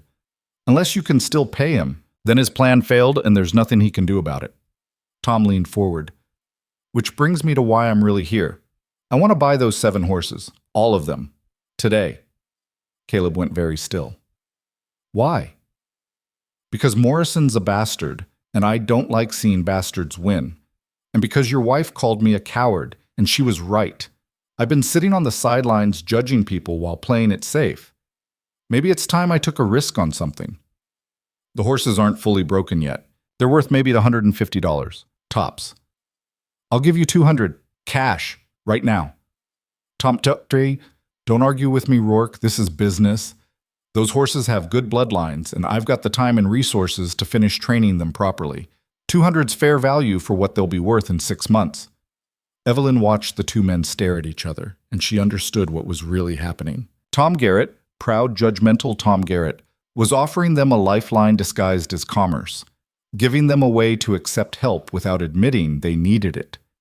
That still leaves us 100 short, she said quietly. I know, but it's better than nothing, and maybe Morrison will negotiate if you show up with 2/3 of what you owe. He won't, Caleb said flatly. You know him. He wants this land and he's willing to burn down barns to get it. Partial payment won't satisfy him. The silence that followed was heavy with defeat. Then James Garrett spoke up. What if you had more than just the horses to sell? Everyone turned to look at him. What are you talking about? Tom demanded. The cattle. Rourke said he's got 43 head. That's worth at least $200 if you can get them to market. Market's not until spring, Caleb said. And I can't drive cattle anywhere with a wife who can barely walk. Well, we could drive them, Robert said, catching on to his brother's idea. Us and Pa. Get them to the railhead at Cedar Springs, sell them to the broker there. It's only a 2-day drive. That's my herd, Tom said sharply.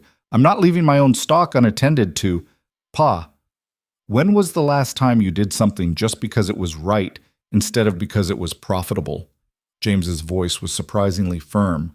These people are trying to save their home. Morrison tried to burn them out. And you're sitting here counting costs like any of that matters more than basic human decency. Tom's face reddened. Watch your tone.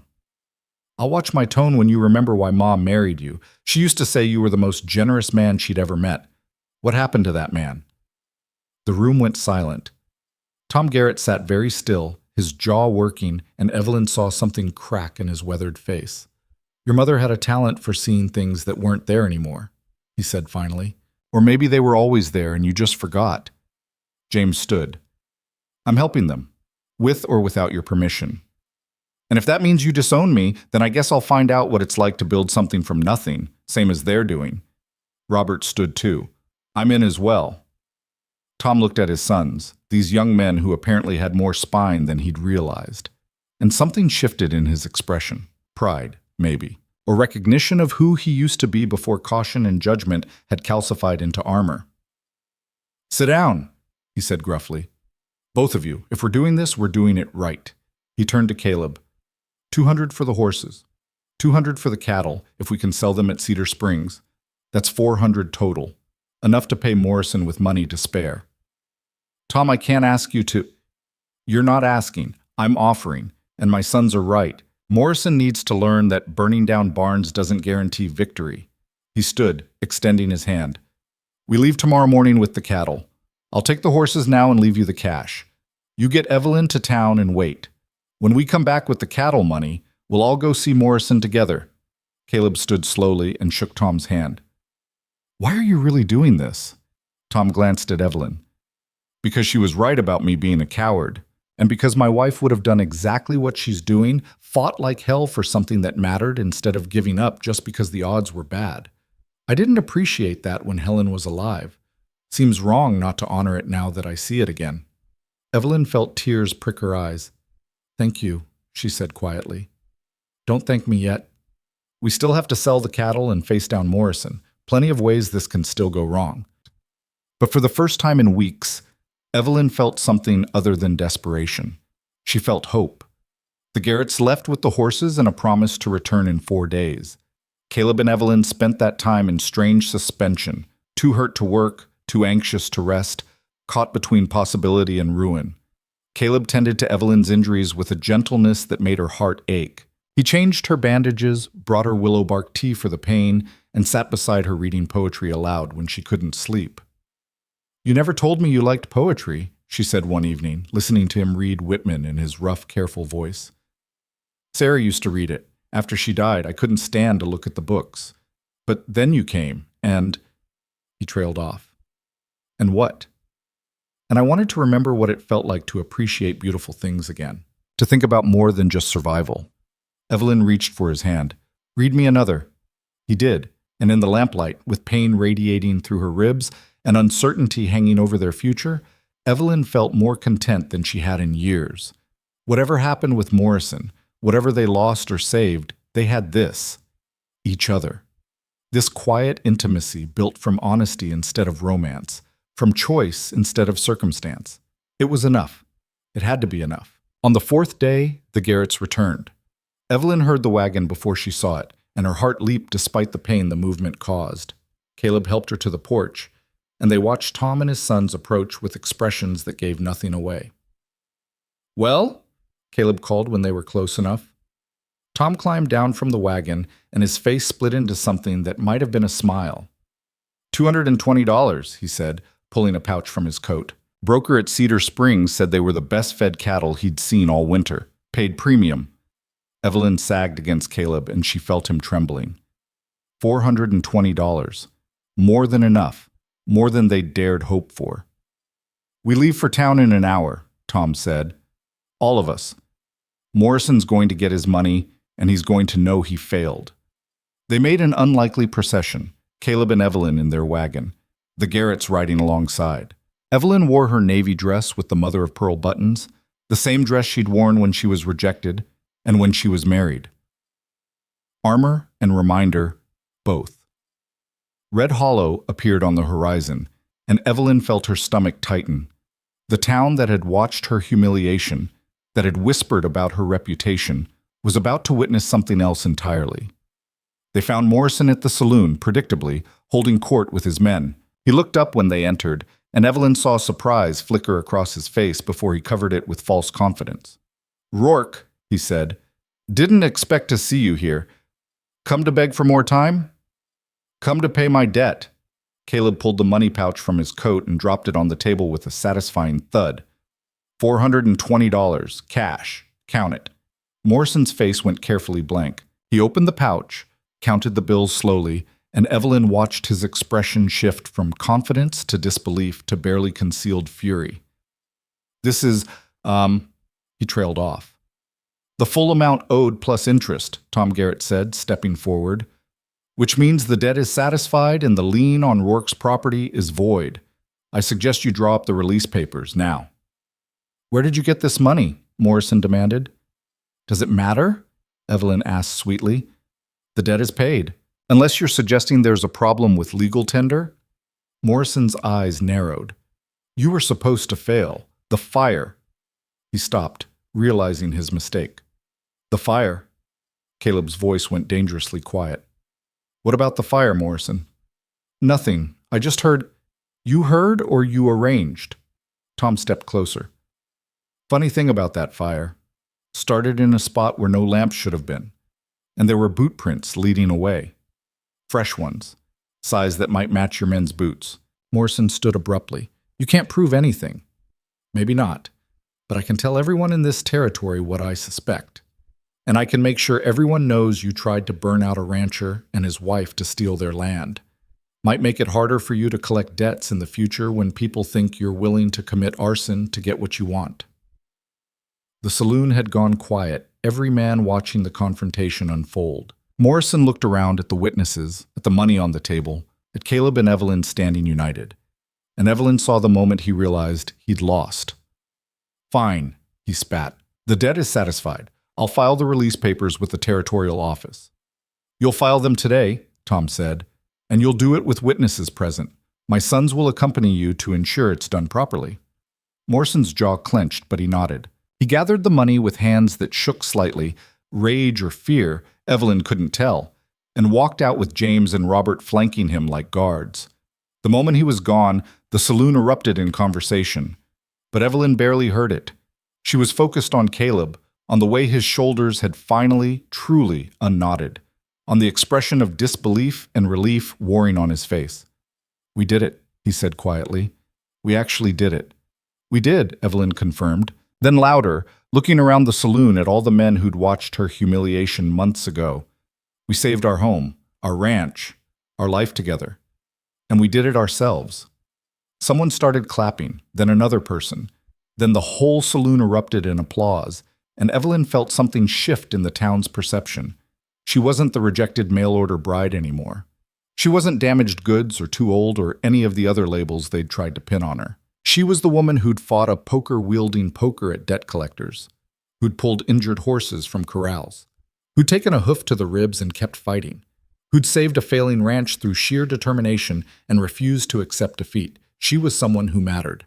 As they walked out of the saloon into the bright January afternoon, Mrs. Campbell appeared, rushing across the street with her arms outstretched. "I heard," she said, pulling Evelyn into a careful hug that minded her ribs. "The whole town's heard. You did it. You really did it." "We had help," Evelyn said, glancing at Tom Garrett. "Help you earned by being brave enough to ask for it, by proving you were worth helping." Mrs. Campbell's eyes were bright with tears. "I'm so proud of you." The words struck deeper than Evelyn expected. When was the last time someone had said they were proud of her? Not grateful for her service, not appreciative of her work, but actually proud? "Thank you," she whispered. That evening, back at the ranch, Caleb built up the fire while Evelyn sat in the rocking chair. Sarah's rocking chair, though it felt like hers now too. The quilt Tom had brought was draped over her lap, and she watched her husband move through the space they'd fought so hard to keep. "What are you thinking?" Caleb asked, catching her watching. "That this doesn't feel real yet. That I keep expecting to wake up and find out it was all a dream." "It's real." He crossed to her, kneeling beside the chair. "We're real. This life we're building is real." "What happens now?" "We've saved the ranch, but it's still struggling. We don't have horses anymore. The barn's gone. We're starting over from almost nothing." "Then we start over, together. We rebuild the barn. Buy a few horses when we can afford them. Take it slow. Build something that lasts instead of something that just survives." Evelyn cupped his face in her hands. "I love you. I don't think I've said it enough. I love you, Caleb Rourke, not because you saved me, not because you gave me a home, but because you see me, all of me. And you never once asked me to be anything other than exactly who I am. That's because who you are is extraordinary." He kissed her palm. "When I saw you on that platform, I saw someone the world had tried to break who refused to stay broken. And every day since, you've proven that strength isn't about never falling down. It's about getting back up, every single time." They sat together as darkness fell outside, and Evelyn thought about the journey that had brought her here. The rejection, the humiliation, the desperate choice to accept work from a stranger, the practical marriage that had become something so much more than practical. The world had called her too old, had branded her damaged goods, had insisted she was past her prime, used up, unwanted. But the world had been wrong.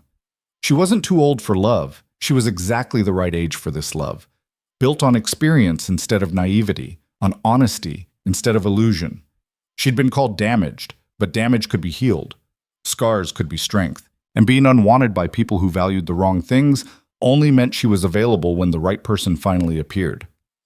Caleb had appeared, and together they'd built something that mattered. Over the following weeks, the ranch slowly transformed.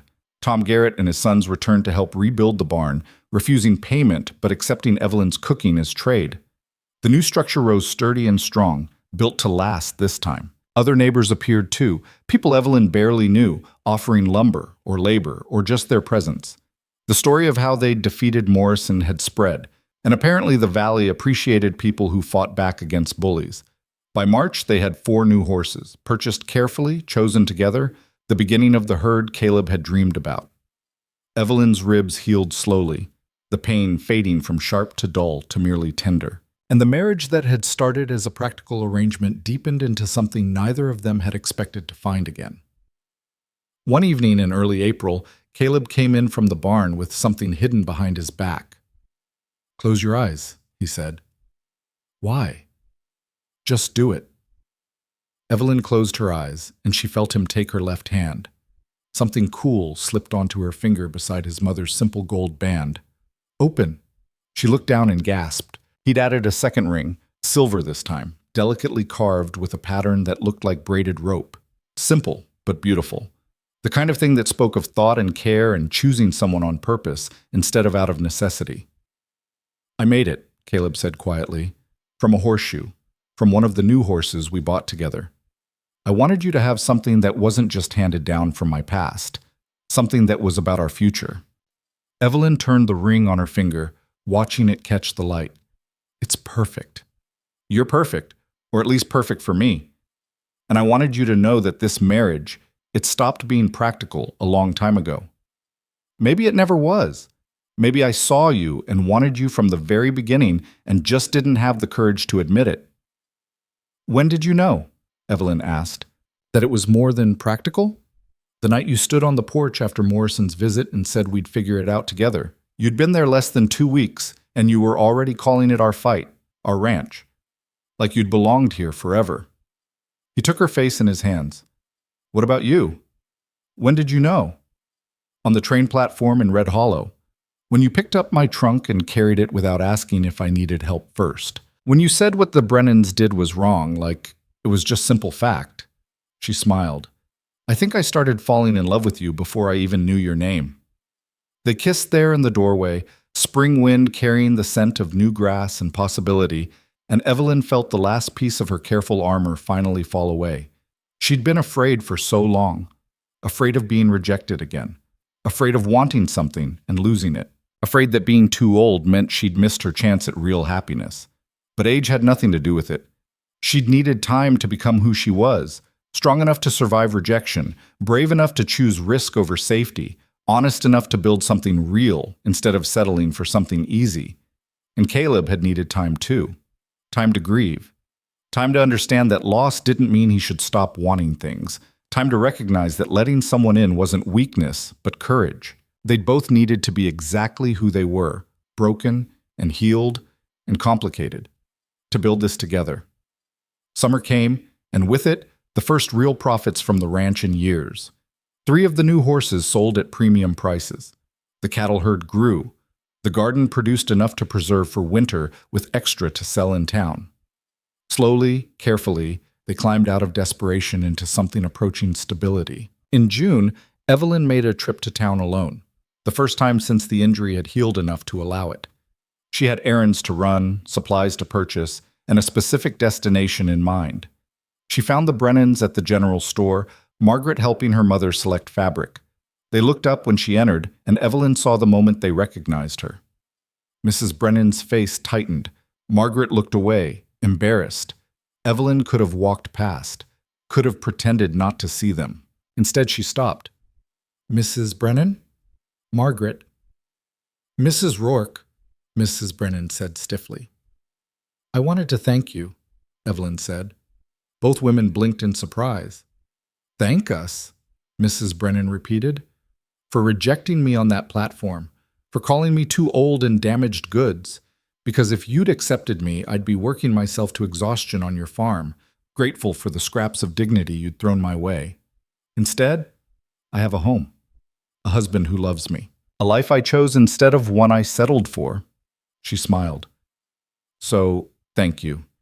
Your rejection was the best thing that ever happened to me." She walked away before they could respond, and she felt lighter than she had in years.